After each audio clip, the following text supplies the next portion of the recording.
ஆதி என்னும் பராவரையே அன்பான மனோன்மணியே சோதி என்னும் பஞ்சகத்தால் சொற்பெரிய கரிமுகனே தேது நீக்கும் கந்தவளே திருத்துகின்ற குருநாதர்களே 18 சித்தர்களே பண்பான பரமசிவமே ஓதியே ஜோதிடங்கள் உரைப்பதற்கு நாத விந்து வடிவாக நல்ல துணை ஆவீரே.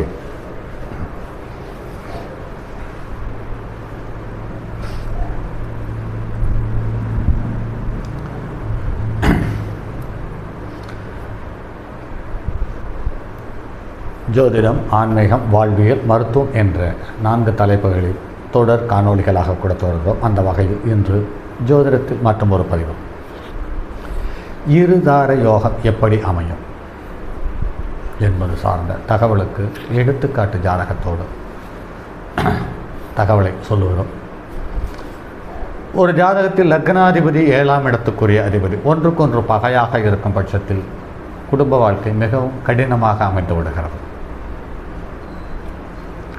அடுத்து காலபுருஷனுக்கு முதல் கிரகமான செவ்வாயும் பாலுணர்வு கிரகமான செவ்வாயும் காலபுருஷனுக்கு 2-7க்குரிய சுக்கிரனும், அதாவது பால் உணர்வு கிரகமான சுக்கிரனும்,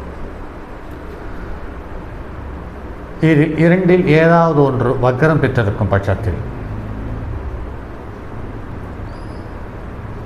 செவ்வாய் வக்ரம் பெற்றிருக்கும் பட்சத்தில் கணவன் வளைந்து கொடுப்பதில்லை அல்லது புரிந்து கொள்ள மறுக்கிறது. அதே சமயத்தில் அவருக்கு போதுமான அளவுக்கு விட்டு கொடுக்கும் தன்மை அவர்களிடம் இல்லாமல் போகிறது. சுக்கிரன் வக்கரமாக இருக்கும் பட்சத்தில் பெண்கள் விட்டு கொடுக்கக்கூடிய மனோபக்குவம் இல்லாமல் போய்விடுகிறார்கள். ஆக 2 கிரகம் வக்கரமாக இருந்தாலும் பிரச்சனை இல்லை, 2 கிரகம் வக்கரம் இல்லாமல் இருந்தாலும் பிரச்சனை இல்லை. இதில் லக்கினத்துக்கு 4ஆம்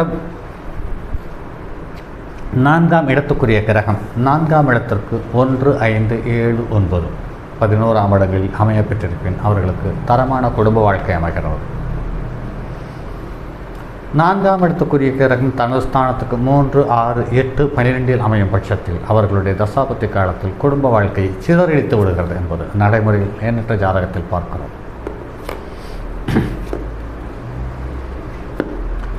அதே சமயத்தில் லக்கினத்துக்கு லக்னாதிபதியும் 7க்குரியவனும் ஒரு கிரகம் நீச்சம் பெற்று ஒரு கிரகம் உச்சம் பெறுமாயின் அவர்கள் இருவரும் ஒரே வீட்டில் அமரும் பட்சத்தில் அவர்களுக்கு அதீதமான ஈகோ வந்து விடுகிறது.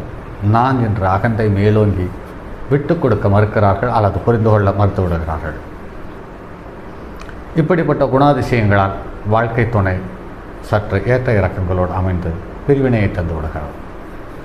இது மட்டும் இல்லாமல் லக்கினத்துக்கு 8ஆம் இடத்துக்குரிய கிரகமும் 12க்குரிய கிரகம் ஒன்றுக்கொன்று பரிவர்த்தனை பெறுவது என்பது அவ்வளவு சிறப்பான யோகத்தை தருவதில்லை. ஏனென்று கேட்டால் 8க்குரியவன் என்பது அதீத ஆசையை தந்து விடுகிறது. அந்த ஆசையினால் இழப்பை தந்து விடுகிறது. 12க்குரியவன் என்பது குறிப்பாக படுக்கை சுகம், கற்பனையான உறவுகளுக்கு அதிக முக்கியத்துவம் கொடுப்பது. இந்த 2ஐயும் தள்ளி தந்து விடுகிறது. அப்படிப்பட்ட அமைப்புகள் கொண்ட ஒரு ஜாதகம் என்று பார்க்கும் பொழுது 8/11/1954 2:30 அதிகாலையில் பிறந்தது. இது பரமக்குடியில் பிறந்த ஜாதகம். சிம்ம லக்கணத்தில் பிறந்தது. லக்கணத்துக்கு 3ஆம் இடமான துலா லக்கணத்தில் துலா ராசி சூரியன், சனி, புதன் வக்கரம். லக்கணத்துக்கு 4ஆம் இடத்தில் சுக்கிரன் வக்கரம், 5ஆம் இடத்தில் ராகு, 6ஆம் இடத்தில் செவ்வாய், 8ஆம் இடத்தில் சந்திரன், 11ஆம் இடத்தில் கேது, 12ஆம் இடத்தில் குரு. இந்த ஜாதகத்தில் ஒரு விஷயம் உன்னிப்பாக கவனிக்கக்கூடிய ஒரு தகவல் என்று பார்க்கும்போது லக்கினத்துக்கு 1-7க்குரியவனான சூரியனும் சனியும் சேர்ந்து லக்கினத்திற்கு 3ஆம் இடத்தில், அதாவது ஸ்திர லக்கினத்துக்கு 3ஆம் இடத்தில் மாரகஸ்தானத்தில் அமர்ந்து விடுகிறது.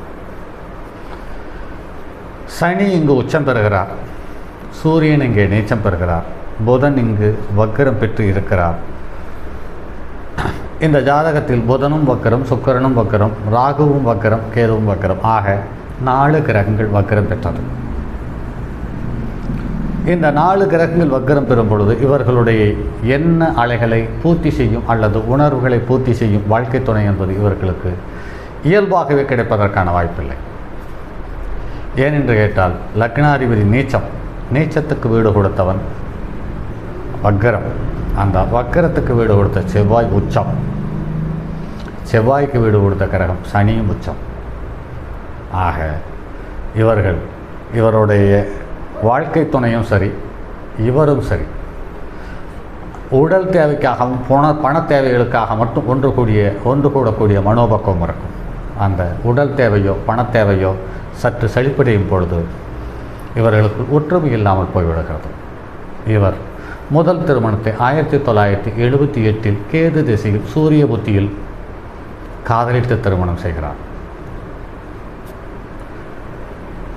காலம் கொஞ்சம் கொஞ்சமாக கிடக்கிறது. 10 வருடமாகிறது. இந்த 10 வருடத்தில் 2 பெண் குழந்தைகள் மட்டுமே. அடுத்து சுக்கிர திசையில் சந்திர புத்தியில் சுக்கிரன் லக்கினத்துக்கு 3க்குரியவன்.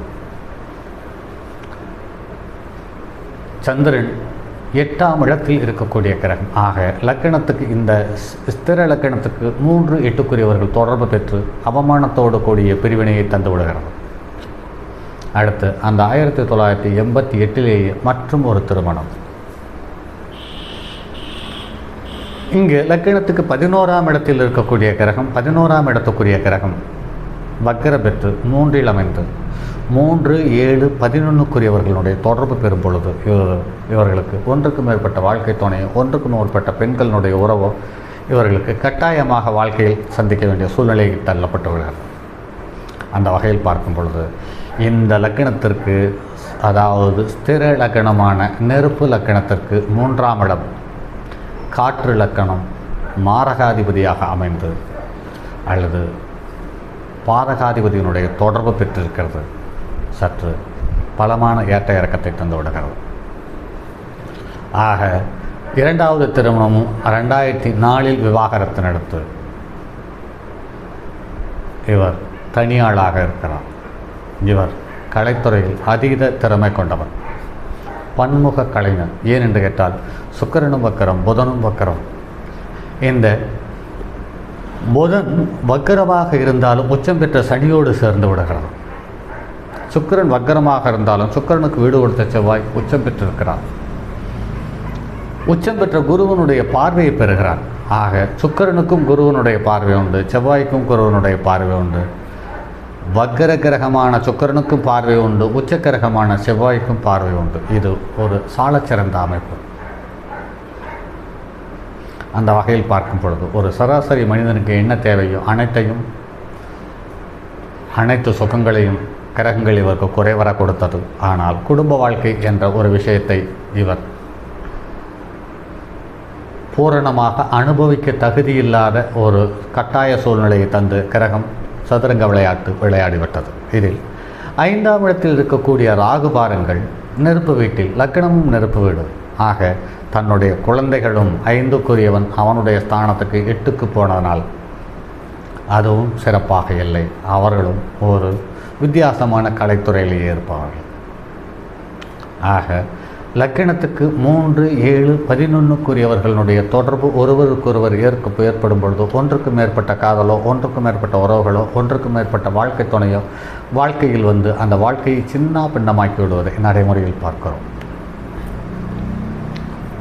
ஆக இந்த லக்னாதிபதியும் 7க்குரியவனும் ஒன்றுக்கொன்று பகைக்கிரகமாக அமையும் பட்சத்தில் வாழ்க்கை துணை எந்த லக்கணமாக இருந்தால் 1, 7க்குரியவன் பகையாக இருக்கும் பட்சத்தில் வாழ்க்கை துணையின் மூலமாக அவர்கள் ஒரு பூரண திருப்தியான வாழ்க்கையை அனுபவித்திருப்பதற்கான சந்தர்ப்ப வாய்ப்பை இழந்து விடுகிறார்கள் என்பது நடைமுறையில் பார்க்க முடிகிறது. ஆக இந்த ஜாதகத்தில் இவர் சந்தித்தது 2 பெண்களையுமே காதலித்து திருமணம் செய்து கொண்டார். 2 பெண்களையுமே விவாகரத்து பண்ணிவிட்டு வெளியில் வந்தார். இவர் ஒரு கலைத்துறையில் இவர் ஒரு ஆகச்சிறந்த கலைஞர். இந்த கலைஞனை விட்டு சினிமாவை தனியாக ஒதுக்கி பார்க்க முடியாது. அப்படிப்பட்ட ஒரு அற்புதமான கலைஞன். அந்த கலைஞரின் பெயர் தான் நடிகர் கமலஹாசன். சரி நண்பர்களே, மற்றும் அடுத்தது ஒரு பதிவில் சந்திப்போம். அதுவரை உங்களிடமிருந்து விடைபெறுவது உங்கள் அன்பு நண்பன் எம் ராஜரத்தினம். தங்கமான் மழுவோடேந்தி தன்மதி தலையில் கொண்டோன் மங்கையர் பதிக்கச் சொன்ன மாமொழி ஜோதிடத்தை இங்கு யாம் உரைப்பதற்கோர் இமை என்னும் பிழை வராமல் காக்க செங்கன் மால் மருகன் யானைச்சரன் பதம் காப்பதாமே.